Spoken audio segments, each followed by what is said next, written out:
Huu mshikaji anaitwa Marvin Gaye. Mwamba alikuwa akifanya kazi na ndugu yake ambaye anaitwa Narcos to Narcos, Alvin Gaye. Sasa one day kuna mistake ambayo ilitokea kwamba kuna pesa ilipotea kama milioni 4 hivi, na hiyo pesa ikasemekana kuwa imechukuliwa na bidada mmoja hivi ambaye anaitwa Rosie. Sasa huyu Rosie ni mfanyakazi wa karibu sana na Narcos na pia ni mkono wake wa kulia, yani kama secretary hivi. So hizo pesa zilipopotea, moja kwa moja Mwamba akajua hizo pesa zimechukuliwa na huyo bidada Rosie, ukichanganya na influence ambayo aliipata kutoka kwa mfanyakazi wake mwingine ambaye anaitwa Reni au Melo. So moja kwa moja Mwamba akamuhisi bidada na ikabidi ampe kazi ndugu yake ambayo ndio huyu Marvin, ili akamue Rosie asionekane kabisa ulimwenguni, huku akiamini Marvin hiyo kazi anaiweza kwa sababu ni mtu ambaye hana utani anapokuwa na kazi ya kuua, bila kujua kumbe Marvin anampenda sana bidada Rosie, na alipopata hiyo kazi hakuifanya kwa sababu ya mapenzi.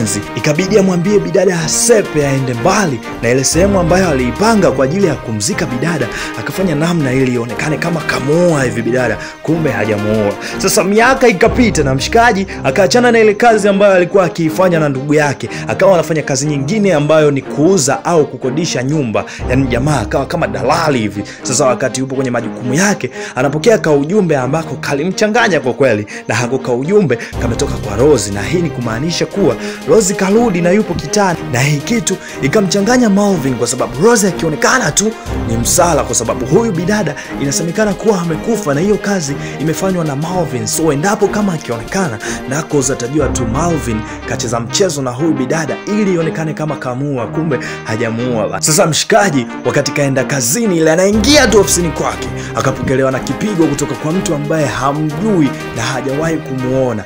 Mwisho akakaza moto, anapoamka anakutana na mwamba ambaye anaitwa Raven, na huyu mwamba ametumwa na Narcos kwa sababu Narcos kashajua kama Rosie hajafa. So akawa kamtuma mtu kwa Marvin, huku akiamini kuwa endapo akimdhibiti Marvin itakuwa rahisi sana kumpata Rosie kwa sababu Marvin anampenda sana Rosie. Sasa mwamba ikabidi apambane ili kujitoa kwenye hiki kikombe cha huyu mwamba ambaye anaitwa Raven, na alipotoka ikabidi akimbilie kwa boss wake ili amsaidie kwa namna moja au nyingine, na bila kujua kumbe kuna watu wengine wawili ambao wametumwa kumfuatilia yeye na kumuua, na boss wake ikabidi ampe gari mshikaji ili atoke nayo hapo ofisini. Ila sasa mchezo mzima uko hivi, hawa jamaa wawili hawajatumwa na Narcos, ila hawa jamaa wametumwa na Melo, na kuna ushahidi ambao Melo hakutaka mtu yoyote kujua, na ushahidi wenyewe ni kwamba kwenye ile milioni 4 ambayo imepotea, ile pesa yote aliichukua Melo na kumsingizia kesi bidada kuwa yeye ndo kachukua hiyo pesa, hadi kafikia stage mwamba akaamini na kutaka kumuua Rosie, na baadaye bidada akaja kujua ukweli kuwa aliyekuwa kamuuza ni Melo, na bidada akampigia simu Melo na kumwambia kuwa anataka pesa yake ambayo alimsingizia kuwa yeye kaiba, na mwamba ikabidi amwambie kama anaitaka hiyo pesa basi aje LKP kule kwenye kasino ambako pia ni maskani ya mwamba Narcos to Narcos. Matamu hapo.